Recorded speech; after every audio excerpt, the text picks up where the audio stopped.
Hello viewers, good morning. I'm Khalid. Today we will talk about Iran-Israel-US conflict.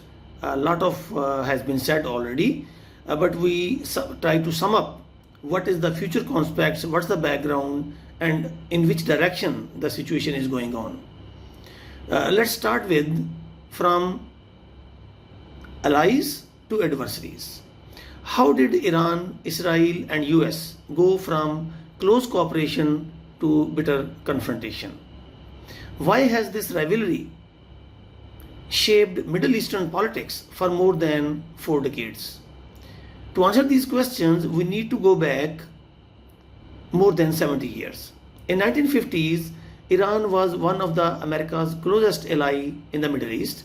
Under Shah Mohammad Reza Pahlavi, Iran also maintained friendly relations with Israel, and the three countries shared important strategic interests.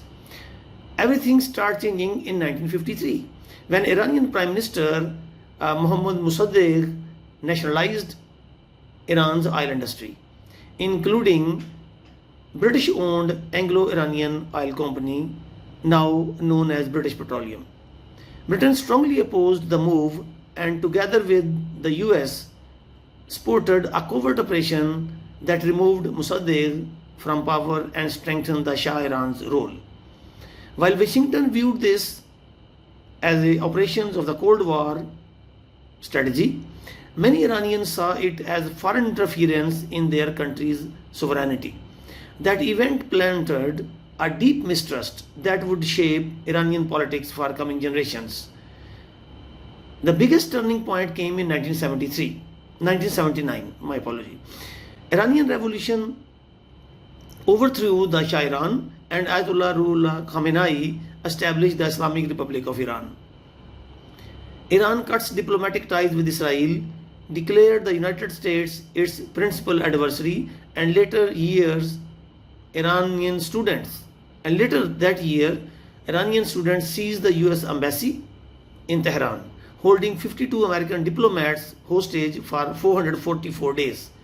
Diplomatic relations between Tehran and Washington were broken, creating one of the world's longest running geopolitical rivalry. In the following decades, Iran expanded its regional influence by supporting allied groups, while Israel viewed Iran's growing military capabilities, missile program, and regional network as major security threat to its existence. Rivalry became a shadow war, fought through cyber attacks, intelligence operations, assassinations, sabotage, and proxy conflicts, rather than direct military confrontation. Another major source of tension was Iran's nuclear program. Iran insisted its nuclear activities were for educational, medical, research purposes, and the whole for peaceful purposes. Israel and the US argued that they would eventually lead to the nuclear weapons. After years of negotiation, Joint Comprehensive Plan of Action, which is also called JCPOA, was signed in 2015 to limit Iran's nuclear activities in exchange for sanctions relief. However, United States withdrew from the agreement in 2018 and reimposed sanctions, after which Iran gradually expanded its uranium enrichment program. Following the Hamas attack in October 23 on Israel, regional tensions escalated dramatically. In 2024,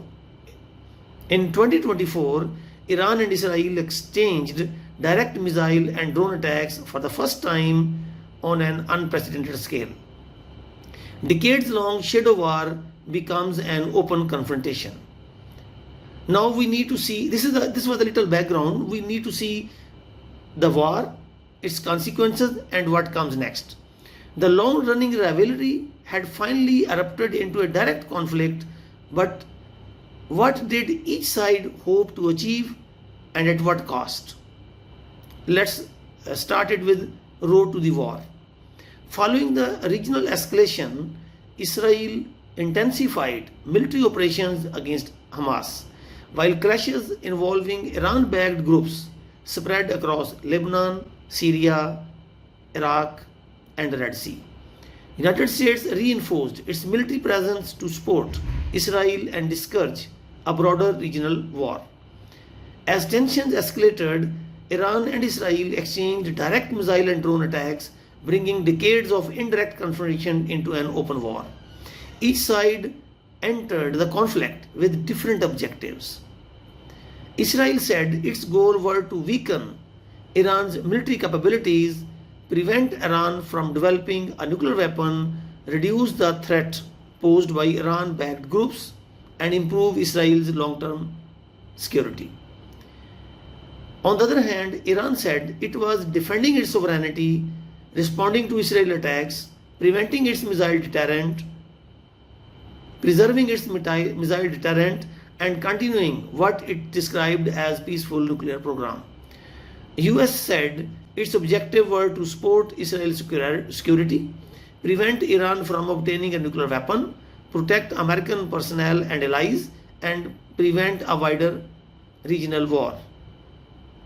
But what has achieved? Independent assessments suggest that every side achieved some objectives, but none achieved all of them. Israel demonstrated its ability to strike military targets inside Iran and damaged part of Iran's military infrastructure. However, Iran's missile capabilities and regional network were weakened rather than eliminated. While the future of its nuclear program remains uncertain, Iran demonstrated that it could directly reach Israel territory with a large-scale missile and drone attack. Despite Israel's sophisticated air defense system, at the same time, it suffered substantial military losses, economic pressure, and international isolation. The United States strengthened military cooperation with Israel and helped deter a broader regional escalation. However, it also faced increased military spending, strategic challenges, and continued regional instability. So, what is the human, psychological, and economic cost? Regardless of military objectives, ordinary people paid the price. Thousands of civilians and military personnel were killed or injured.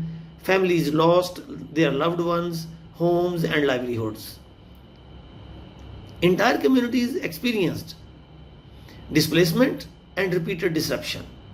Psychological impact was enormous. Children grew up under air raid sirens. Families lived with constant uncertainty. Communities on every side experienced trauma that will last for years. Financial cost also reached billions of dollars.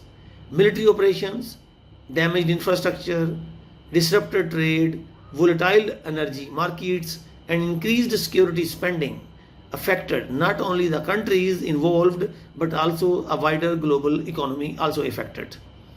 Where does the conflict stand today? Although the intensity of the fighting has decreased, the core dispute remains unresolved. Diplomatic efforts continue over Iran's nuclear program, sanctions, regional security, and ways to prevent another direct military confrontation. But decades of mistrust make any lasting agreement extremely difficult. Now, what are the future scenarios? Three broad outcomes remain possible.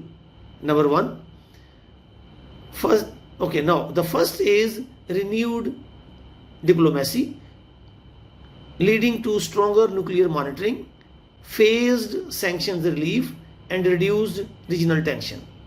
The second is prolonged period of instability where cyber attacks, proxy conflicts, and occasional military exchanges continue without escalating into full-scale war. And the third one possibility is the collapse of diplomacy, increase the risk of another major regional conflict with global economic and security consequences. The story of Iran, Israel, and US is far from over. Whether the next chapter is written through diplomacy or renewed warfare will depend on the decisions that will still unfolding today. Hopefully, diplomacy will prevail and the calm will prevail and every side will get peace and serenity. That's need to be checked.